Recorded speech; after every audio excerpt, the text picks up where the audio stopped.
Hello friends, hi. പുതിയൊരു വീഡിയോയിലേക്ക് എല്ലാവർക്കും സ്വാഗതം. ഇന്ന് നമ്മൾ നല്ല ടേസ്റ്റി ആയിട്ടുള്ള കരിമീൻ മപ്പാസാണ് തയ്യാറാക്കാൻ വേണ്ടി പോകുന്നത്. അപ്പോൾ നമുക്കത് തയ്യാറാക്കിയിട്ട് വരാം. ഇതിന് വേണ്ടിയിട്ട് ഞാനിവിടെ 3 കരിമീനാണ് എടുത്തിരിക്കുന്നത്. അപ്പോൾ നന്നായിട്ട് ക്ലീൻ ചെയ്ത് അതൊന്ന് വരഞ്ഞെടുത്ത് വെച്ചിട്ടുണ്ട്. നമുക്ക് ഇത് മസാല ചേർത്തൊന്ന് ഫ്രൈ ചെയ്തെടുക്കണം. അതിന് വേണ്ടിയിട്ട് ഞാനിതിലേക്ക് 1/4 ടീസ്പൂൺ മഞ്ഞൾപ്പൊടി ചേർത്ത് കൊടുക്കുകയാണ്. 1 ടീസ്പൂൺ മുളക് പൊടി, 1/2 ടീസ്പൂൺ കുരുമുളക് പൊടി. ഇനി നമുക്കിതിലേക്ക് പാകത്തിനുള്ള ഉപ്പും കൂടെ ചേർത്ത് കൊടുക്കാം. അരമുറി നാരങ്ങയുടെ നീരും കൂടെ ഇതിലേക്ക് ചേർക്കാം. ഇനി നമുക്ക് ഈ മീനിലേക്ക് മസാലയൊക്കെ നന്നായിട്ടൊന്ന് തേച്ച് പിടിപ്പിക്കാം. നമ്മൾ മീനിൽ മസാലയൊക്കെ നന്നായിട്ട് തേച്ച് വെച്ചിട്ടുണ്ട്. ഒരു 10 മിനിറ്റ് ഇത് ഇവിടെ ഇരിക്കട്ടെ. ഇനി നമുക്ക് ഈ മീനൊന്ന് ഫ്രൈ ചെയ്തെടുക്കാം. അതിന് വേണ്ടിയിട്ട് നന്നായിട്ട് ചൂടായിട്ട് വന്നിട്ടുള്ളൊരു പാനിലേക്ക് ഞാൻ 2 ടേബിൾ സ്പൂൺ വെളിച്ചെണ്ണയാണ് ഒഴിക്കുന്നത്. അപ്പോൾ വെളിച്ചെണ്ണയിൽ ഇത് ഉണ്ടാക്കിയാലേ നമുക്ക് അതിൻ്റേതായിട്ടുള്ളൊരു ടേസ്റ്റ് കിട്ടത്തുള്ളൂ. അപ്പോൾ വെളിച്ചെണ്ണ ഒന്ന് ചൂടായിട്ട് വന്നിട്ടുണ്ട്. ഇനി നമുക്ക് മീൻ ഇതിലേക്ക് ഇട്ട് കൊടുക്കാം.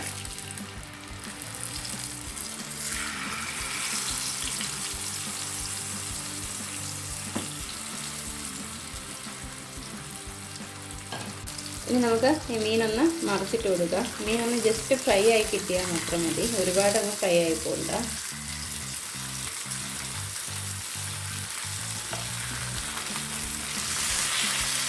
അപ്പം നമ്മുടെ മീൻ ഇവിടെ 2 സൈഡും ഫ്രൈ ആയിട്ട് വന്നിട്ടുണ്ട്. ഇനി നമുക്ക് ഫ്ലെയിം ഓഫ് ചെയ്യാം. ഇനി നമുക്ക് ഇതിന് വേണ്ടിയിട്ടുള്ള ഗ്രേവി തയ്യാറാക്കിയെടുക്കാം. അതിന് വേണ്ടിയിട്ട് ഞാൻ ഒരു വലിയ സവാള ഇതുപോലെ ചെറുതായിട്ട് അരിഞ്ഞെടുത്തിട്ടുണ്ട്. പിന്നെ ഇഞ്ചി വെളുത്തുള്ളി ചതച്ചത്, 1 തക്കാളി, അതുപോലെ 2 പച്ചമുളക്, പിന്നെ കറിവേപ്പില. നമ്മൾ മീൻ വറുത്തെടുത്ത അതേ എണ്ണയിൽ തന്നെയാണ് ഇതിൻ്റെ ഗ്രേവി തയ്യാറാക്കാൻ വേണ്ടി പോകുന്നത്. ഈ എണ്ണയിലേക്ക് ആദ്യമേ നമുക്ക് ഇഞ്ചിയും വെളുത്തുള്ളിയും കൂടെ ഇട്ട് കൊടുക്കാം.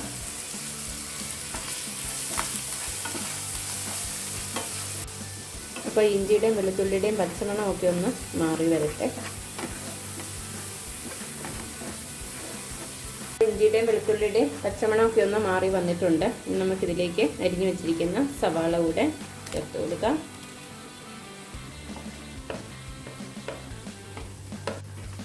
നന്നായിട്ട് ഇളക്കി കൊടുക്കാം.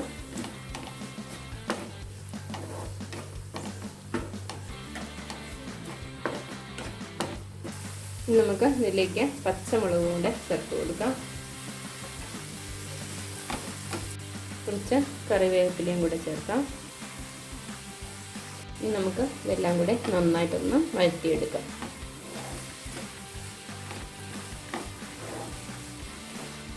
ഇവിടെ സവാളയൊക്കെ നന്നായിട്ട് വഴന്ന് കിട്ടിയിട്ടുണ്ട്. ഇനി ഇതിലേക്ക് അരിഞ്ഞ് വെച്ചിരിക്കുന്ന തക്കാളിയും കൂടെ ചേർത്ത് കൊടുക്കാം.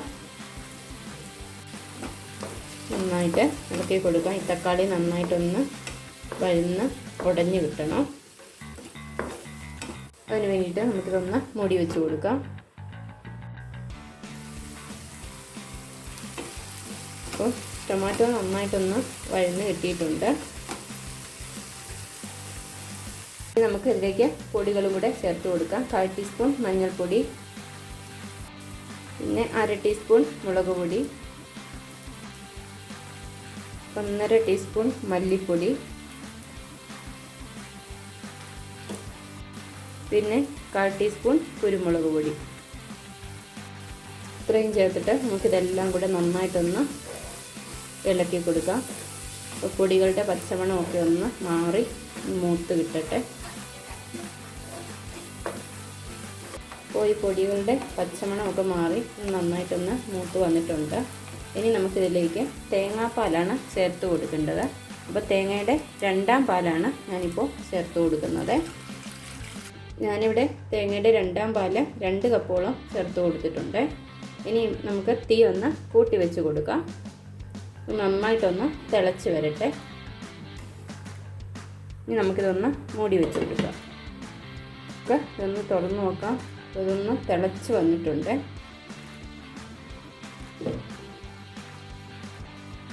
ഇനി നമുക്ക് ഉപ്പ് നോക്കിയിട്ട് ഇല്ലെങ്കിൽ പാകത്തിനുള്ള ഉപ്പും കൂടെ ചേർത്ത് കൊടുക്കാം. ഗ്രേവി നന്നായിട്ട് തിളച്ച് വന്നിട്ടുണ്ട്. ഇനി നമുക്കിതിലേക്ക് വറുത്ത് വെച്ചിരിക്കുന്ന മീനും കൂടെ ചേർത്ത് കൊടുക്കാം.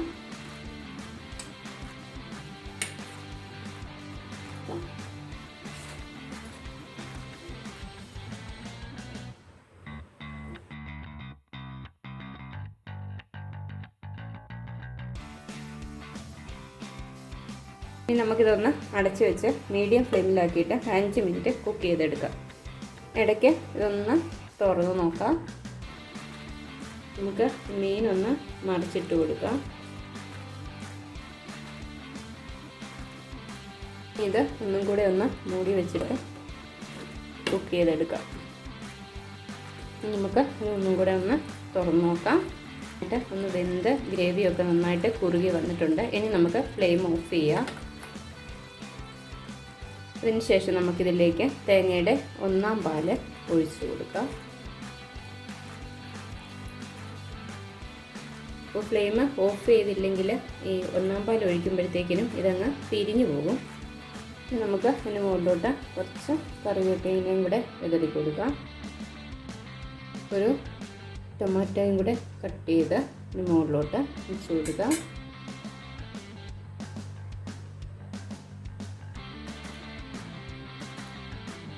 ഇനി നമുക്ക് അതൊന്ന് മൂടി വെച്ച് കൊടുക്കാം. 5 മിനിറ്റ് ഇവിടെ ഇരിക്കട്ടെ. നമുക്ക് ഇതൊന്ന് തുറന്ന് നോക്കാം. അപ്പോൾ നല്ല അടിപൊളി ടേസ്റ്റിൽ നമ്മുടെ കരിമീൻ മപ്പാസ് ഇവിടെ റെഡി ആയിട്ടുണ്ട്. അപ്പോൾ അപ്പത്തിൻ്റെ കൂടെയും ബ്രെഡിൻ്റെ കൂടെയും എന്തിൻ്റെ കൂടെ വേണമെങ്കിലും നമുക്കിത് കഴിക്കാൻ നല്ല ടേസ്റ്റാണ്. അപ്പത്തിൻ്റെ കൂടെയൊക്കെ നല്ല കോമ്പിനേഷനാണ് ഇത് കേട്ടോ. അപ്പോൾ ഇന്നത്തെ വീഡിയോ നിങ്ങൾക്ക് ഇഷ്ടമായെന്ന് വിചാരിക്കുന്നു. വീഡിയോ ഇഷ്ടപ്പെട്ടാൽ ലൈക്ക് ചെയ്യാനും ഷെയർ ചെയ്യാനും കമൻറ്റ് ചെയ്യാനും മറക്കരുത്. അതുപോലെ തന്നെ നമ്മുടെ ചാനൽ ആദ്യമായിട്ട് കാണുന്നവരാണെങ്കിൽ ഒന്ന് സബ്സ്ക്രൈബ് ചെയ്ത് സപ്പോർട്ട് ചെയ്യണേ. പുതിയൊരു വീഡിയോയുമായി നമുക്ക് വീണ്ടും കാണാം. Bye bye.